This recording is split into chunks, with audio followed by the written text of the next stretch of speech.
She awoke in the water, unable to recall who or where she was. Where was she? In a narrow river, to be sure. In a forest. But where and when? Landing ashore, it all came flooding back. She had stepped into the temporal stream. She had come back through time to find him. He'd been the subject of a grisly experiment, sent back to gather information from the past in the hopes of saving the future.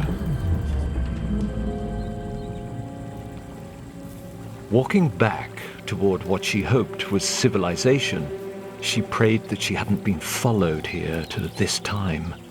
But how could she know? She couldn't. Suddenly, she stopped dead. Lucky, she thought. Just one mistake like this could set off a chain reaction that would alter the course of the future forever. Cut! He suddenly exclaimed from off camera. That's great. He cried. Okay, She replied. but I still don't understand why I'd be wearing this. I mean, if she knew she could wind up anywhere in the world, anywhere in time, wouldn't she be wearing warmer clothing? Yeah. Well, in reality, her clothing couldn't travel through the temporal stream, but you said you wouldn't do it. No, I won't.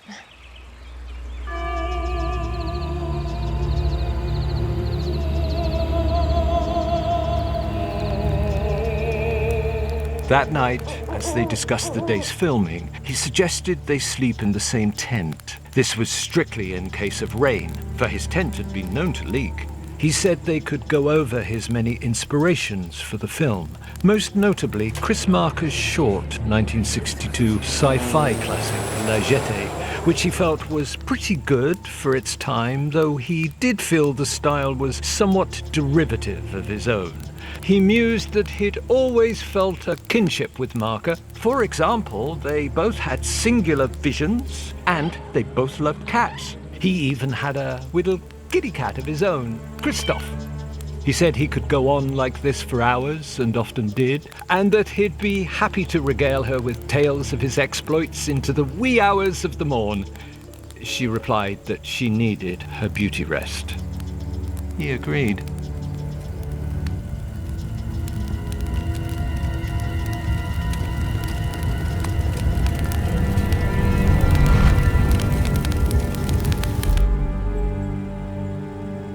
He awoke suddenly and in immense pain, his journey through the temporal stream affecting him physically and emotionally. Where was he? In a motel room, to be sure. But where? And when? Then, as the waves of time washed over him, he thought of her. He saw her face. But was she real? Had they been passionate lovers in his own time? Likely, he thought. As he studied himself in the mirror, he pondered the fact that he had decided to play the lead character in his own film. And he felt pretty good about it. For who better to illuminate his stark vision of the future? And this set him to wondering about her, about the nature of time, and about the character he was to play at the center of it all. In all of his travels, across all the dimensions of time, just how many different lovers had he already, or would he have, of all myriad types? His love-making possibly endless in its breadth.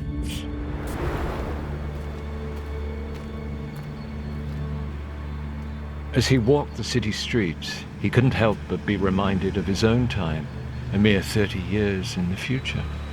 He thought of the devastation and the suffering that the Great War would bring. He thought of how all the beautiful faces that now surrounded him would one day be gone. Then suddenly, he spotted her. She was real. They had been lovers. Now they had found each other.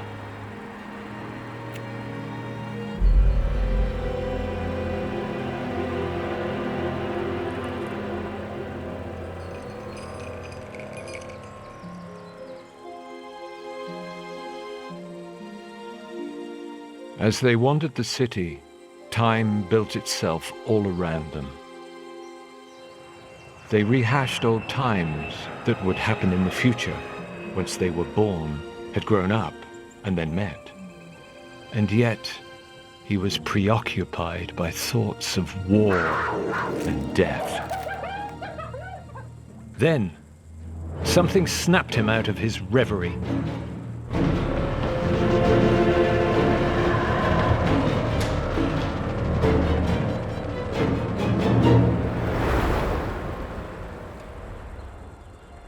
That evening they made passionate love.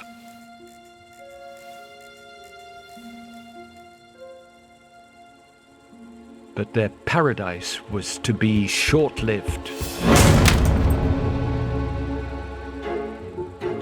I knew I'd find you with her! She cried. But I thought she was you. He said, shocked and confused. She's come here to take you from me!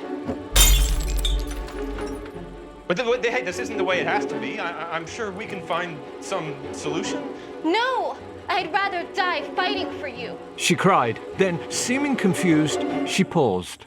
But wait, why are there two of us? She said, dropping out of character. Yeah, why are there two of us? What do you mean? I don't understand why there's two of us and one of you. She continued. Well, if you understood the vision of the entire film, it's because you've both done this before. You've both traveled back multiple times looking for me, and in those multiple journeys, you've run into another version of yourself on the same mission. The three of us are caught in a closed time loop. We're doing this over and over, hoping for some final resolution. He answered, handily. Yeah, we know, dude. We've all seen time travel movies before. Yeah, why don't you just make love to yourself? Honestly, if I had known where this was going, I would have never agreed to it. It seemed like a final resolution was close at hand. And yet... I knew it! I knew I'd find you here with her! And her! Whoa, what? Who are you? I knew it! I knew I'd find you here with her, and him!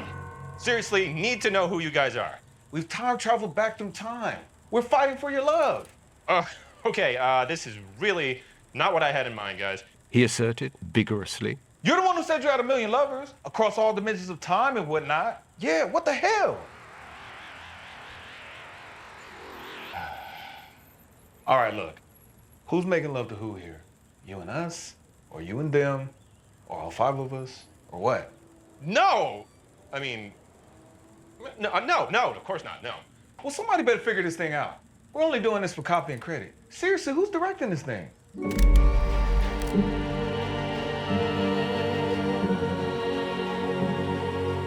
Listen, all of you, the story wants to be what it wants to be. None of us control it, and I need you all to trust it. Who the hell are you? Okay, wait. So now there's two of you? So that means what? I have to make out with him too? No. It was in this moment that he knew it had all gone wrong, and he wished that he was back in his own time with Christoph watching his collection of marker.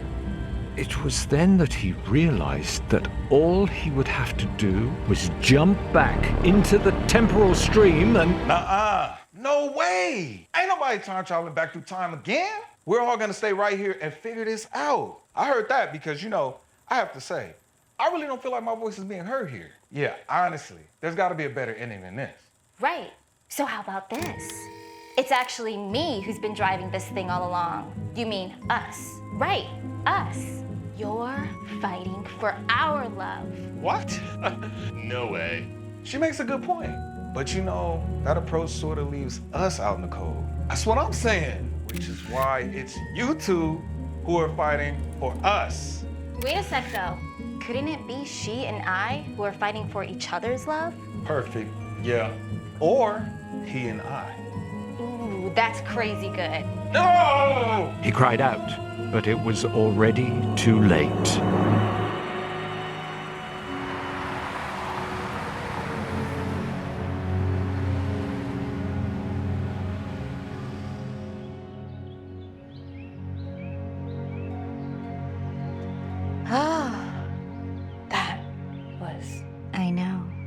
It was just so much better. I like this idea a lot better. Same. Much better. Oh my God. So much better, baby.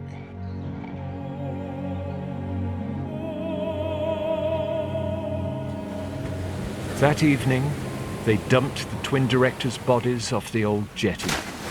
They frolicked in the waves and made love to themselves once more under starlight, listening to the music of the ocean. And with that, they walked into the future. They had saved it.